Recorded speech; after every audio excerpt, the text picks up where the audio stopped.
They didn't just doubt her, they dismissed her, ignored her, belittled her, because her voice trembled, because her words didn't roll out smooth like silk, because she looked too young, too scared, too black to matter.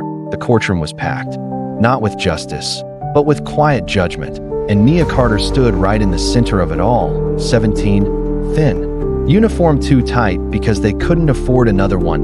But before we unveil this story, make sure you hit the subscribe button so that you won't miss out on this type of story. Her hands clutched the edge of the table, her lips parted, her voice quivering. I didn't take anything, she stammered. Her heart pounded loud enough she thought everyone could hear it.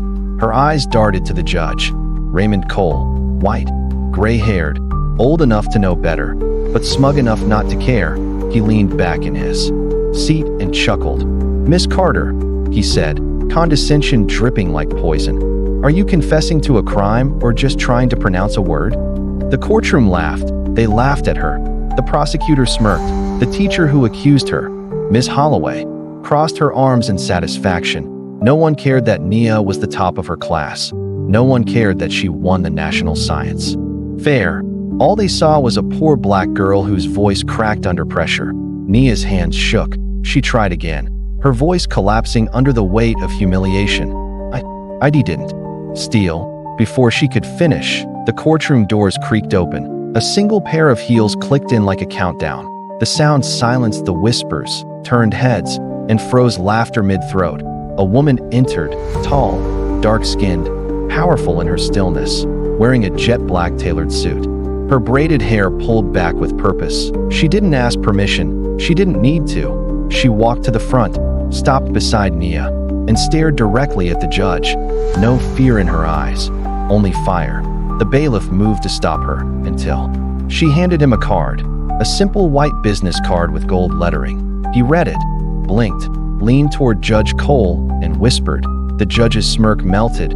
His face turned pale. "Dr. Serafina Carter?" he asked, stunned.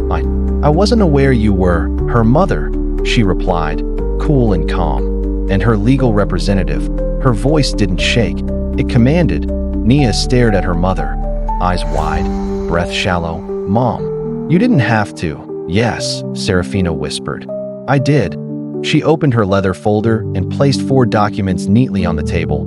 "Exhibit A," she said. "My daughter's medical history, traumatic brain injury at age 5, speech condition diagnosed and protected under federal law." Gasps rippled through the room. She laid down the second document. "Exhibit B, disciplinary records of Ms. Holloway. 3 prior complaints for retaliatory actions, never investigated." The third paper hit the table like a hammer. "Exhibit C, Nia's academic records. Top 1% nationally, National Science Fair champion. No history of misconduct." The last document landed with silence. "Exhibit D, security footage from school cameras, showing another student entering Ms. Holloway's office the day of the alleged theft." The screen flickered on, grainy. Video played. A white teenage boy walked into the room. Ms. Holloway's son. The same son who placed second in the science fair. The courtroom erupted in whispers. Ms. Holloway's smile collapsed. The judge leaned forward, hands trembling. "I wasn't aware." "Of course you weren't," Serafina snapped. "You didn't ask, you laughed, you mocked a child for how she spoke instead of listening to what she said." The judge swallowed hard, glanced at the bailiff, then back at Nia. "Miss Carter," he said, voice softer now. "This case is dismissed, and I offer my deepest apology." "Louder," Serafina said without blinking. "For the record, Your Honor." The judge cleared his throat and looked at the camera in the corner of the room. "I publicly apologize to Miss Nia Carter." But Nia didn't flinch. She took a breath, looked him dead in the eye, and said, "Do you know why I stutter?" The judge blinked. Your mother mentioned, when I was 5, she said, voice gaining power. "I saw my father dragged out of our home by police for something he didn't do. He died 2 weeks later in jail. After that, I stopped speaking like everyone else." Silence swept the room like a wave. "But I never stopped learning, and I never stopped fighting." Serafina stepped beside her daughter, proud, steady, unshaken. They turned and walked out together, hand in hand, the courtroom frozen. Behind them, the moment caught on camera, aired that night on every news station. Headlines roared. Judge apologizes in open court. Black lawyer destroys racist courtroom in minutes. Teen with stutter turns system on its head. Within weeks, Judge Cole was under investigation. Dozens of former cases reviewed. Allegations unearthed. Stories of bias, disrespect, abuse of power.